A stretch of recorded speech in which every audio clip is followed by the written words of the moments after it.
Hello, everybody, and welcome back to another episode of the Daily Crypto News. Today, guys, I want to give something away, and that is going to be a Ledger Nano S. Now, I'm not just doing this out of nowhere. No, I have actually accumulated like $70 or so on my Ledger referral bonus account, and I thought it would be a cool idea to, give one Ledger away to one lucky guy. So just comment something down below and just comment something down below. That's all you need to do, and I'll give you an update pretty soon. And guys, also, if you are enjoying the daily crypto news, make sure you subscribe and press the like button to support the channel. Question of today, are you buying the dip? I mean, prices have gone down ridiculously much. Right now, we're like 13% down on most of the coins, and XRP has actually fallen to the 4th position, which was really, kind of known when Tether printed another like billion or so dollars. It was kind of already out there, but it did happen, and the whole crypto has fallen by a huge margin here, like $30 billion or so in a very, very short time span here. Loads of money gone out of crypto. However, it's not really that big of a deal as it was quite expected. Now, of course, the halving is kind of here, right? I guess that is also possibly a reason why Bitcoin has been falling right now.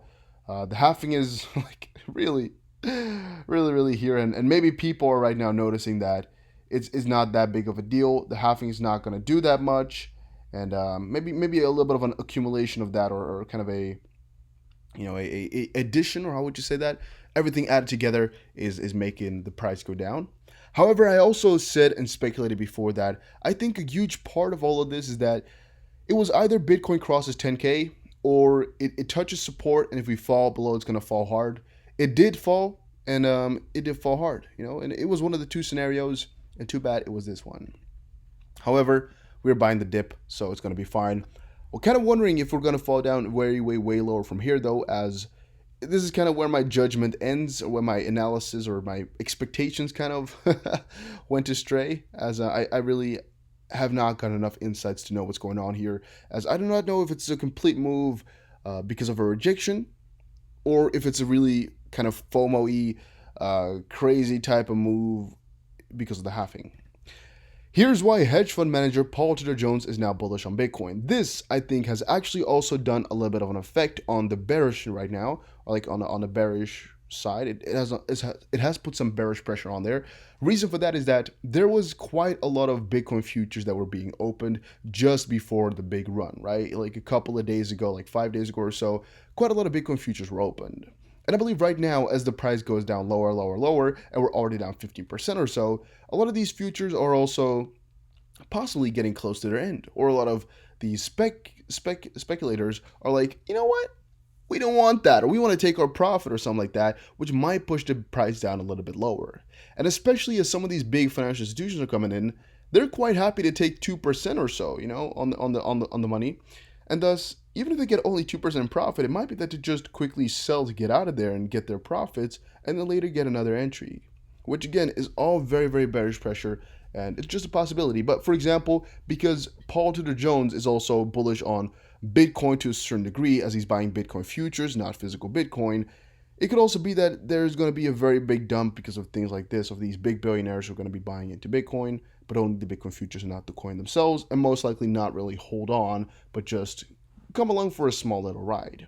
Now, you can actually look this up yourself by just looking up Bitcoin futures, or I guess buys versus sells, or longs versus shorts. Look up a couple of those ratios and you'll also see what's going on. University of Waterloo professor says XRP will boom among businesses than Bitcoin. So yeah, it's pretty simple actually if you think about it. A professor at the University of Waterloo, Anwar Hassan, in partnership with Ripple Blockchain Research Institute and research associate Crystal Roma, has confirmed in a research that the XRP blockchain network will boom among businesses more than Bitcoin. So first of all, article is not written as properly as usual. Second of all, it's in partnership with the Ripple Blockchain Research Institute. And so to a certain degree, this is biased. Actually, no, it's fully biased because there is a benefit in seeing this from XRP's positive perspective. However, it's still cool to see that this is now, I guess, published, right? Or this is public. While analyzing the impact of blockchain technology and the cryptocurrency on the planet, Professor Hassan said Ripple had the tendency of getting more usage among businesses around the world than Bitcoin, owing to its sustainability.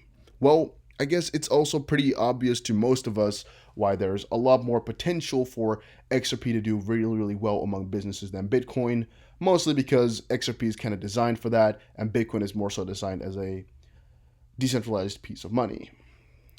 Hassan said Bitcoin has the energy footprint equivalent to a country size of Austria, and a little bit more about why kind of XRP is better, but I think it's really kind of simple for all of us. In another research, the team evaluated the amount required to an XRP validator node, submitting that about $62.84 is needed per year. Whereas a report in 2018 confirmed that the cost of mining a single Bitcoin ranges from $531 to 21 or $26.1 thousand depending on the province. For example, if you're mining Bitcoin in the Netherlands here, it's really freaking expensive in comparison to some places in the US and China and Iceland, for example. A lot of those places have really, really cheap Electra, or like power energy. In the Netherlands, I think it's like 25 cents a kilowatt, possibly. I think that's more on the expensive side, but it's really, really, really, really high. And thus, again, it's not going to be that profitable for you to mine Bitcoin. In another research, we just read that, the professor was positive that the outcome of the research will encourage the active participation of more businesses on XRP. Again, if they get this research across, and a lot of actual people can refer to this research as a kind of a metric to show why XRP is actually so quote unquote good. The research also identifies the economic advantage of operating the XRP validator over Bitcoin. To quote, energy consumption is a big issue for blockchain, and we must identify better alternatives that can replace proof of work algorithms, Professor Hassan noted. Yeah, pretty damn cool. Earlier, the website also reported that Stanford and Stockholm University, in an extensive scientific study, affirmed that XRP is the most eco-friendly and sustainable crypto in the blockchain industry. Breaking a couple of records again, then, huh? And again, I don't know if those researchers are independent and if they can be trusted/relied on. I haven't checked it out too much. Here it is. Let's see quickly. August 29th, 2018. All right, that's a couple of years ago already. That's why I was like, well, haven't heard about this, but it's because it's 1.5 years ago. Bitcoin whale leaves Twitter, reappears on Bitfinex polls. Joe007 bid farewell to crypto Twitter, only to reappear on Bitfinex's social network polls. In brief, Joe007 is a famous Bitcoin whale who for a very long time thrived on Twitter. His trades were legendary, with his profits running into the millions on Bitfinex. Days after moving on from Twitter, he has re-emerged on Bitfinex polls. Earlier today, Bitcoin pulled a fast one on unsuspecting traders as its value dropped like crazy, and a lot is most likely due to this halving and people buying the rumor/selling the news. However, Joe007 has now left Twitter to protect his trading setups, which is something I did not expect as a reason, but yes. The sudden drop in price has led to many retail traders concluding that it was Bitcoin whales who saw an opportunity to short Bitcoin and did so en masse. One such whale who is famous for shorting Bitcoin is Joe007, who recently walked away from crypto Twitter on May 7th. He deleted his Twitter account around the same time Bitcoin hit 10,000, and his departure led to many to speculate that he left because of the loss he incurred from shorting Bitcoin at around 6,800. However, Joe007 posted an elaborate thread on Twitter where he explained his departure as a way of protecting his trading setups. He said, "I can't really afford Twitter. There are many reasons why I can't stay, unfortunately. Here is one. Trading is a dangerous, adversarial, high-stakes info game. It's played against best in class. Looking for any advantage, your trade results and views being public gives them too much advantage over you. And there are tools reconstructing my portfolio out there already." Well, one thing I would say is that he could also just post less or post, a little bit later or something like that. But I do get it. I do get why you wouldn't post all your holdings and things like that on Twitter. I think it's pretty obvious to anybody that you shouldn't, but maybe it's a way to make money for him as well, which is why he then can. However, I don't really know. He appeared on Bitfinex Falls later on then as well, though, which kind of makes me wonder why he would quit Twitter then, and what's the use and all of that? Because Bitfinex Pulse is a social networking platform enabling their customers to connect with each other and get a trading edge.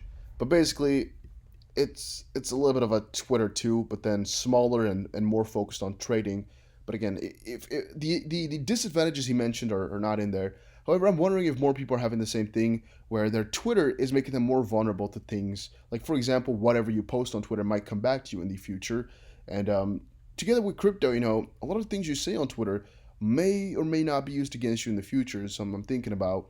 Because if crypto ever, becomes like a problem, like for example, talking about XRP might become a problem in the future, then everything you said, it might hurt you, which I'm thinking about. Bears call out Bitcoin as the market drops 15%, and canceled digital currency conference faces massive lawsuit. The organizer of a digital currency conference called Massive Adoption is facing a massive class action lawsuit after they failed to repay the attendees as promised when he canceled the event.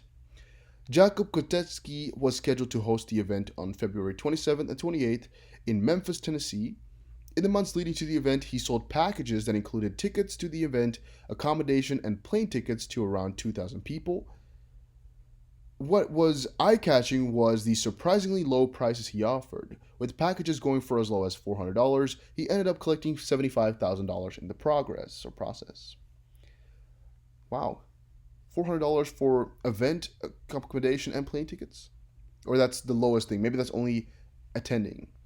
However, in late January, Kostecki announced that he canceled the conference due to cash issues, but promised to pay back all the attendees. 3 months later, however, the attendees have yet to receive a penny. The lawsuit was filed by David Silver, a partner at Silver Miller, a law firm with expertise in the digital currency field. Silver says that he took the action because he felt Kostecki was taking advantage of people who couldn't afford legal representation. Silver took to Twitter to explain why his firm had taken up the case, calling Kostecki out for making empty promises over on Twitter. And again, this is what I'm kind of telling you guys. Twitter can be a little bit of a scary medium because all this stuff can be used against you again in a lawsuit if you think about it. Because, you promising people things on Twitter might hurt you in the end because you did some. But again, let's take a quick little look. He first said on Twitter, working things out actively while navigating this crisis. Initially, I announced that it would take 6 months to process for refunds. It's been 2, and I have acknowledged all debts as my personal own and have declared that they will be repaid by me. David Silver, however, said, this is simple and straightforward for someone like Mr. Kotecki, who has already stated, I have acknowledged all debts as my personal own and have declared that they will be repaid by me. But there's a problem and why Silver Miller stepped in. Rather than demonstrate actual intent to resolve things, Mr. Kotecki constantly throws up excuses. His latest was reprehensible, claiming he will only address this post-COVID-19, because in his later tweet, same day, by the way, he said, happy to address this post-COVID-19. Please feel free to reach out to me once the national and state emergencies are lifted and we can discuss. So yeah, he's kind of basically leaving a lot of people in the dark, trying to get a little bit of money right there, but it's definitely a hard one.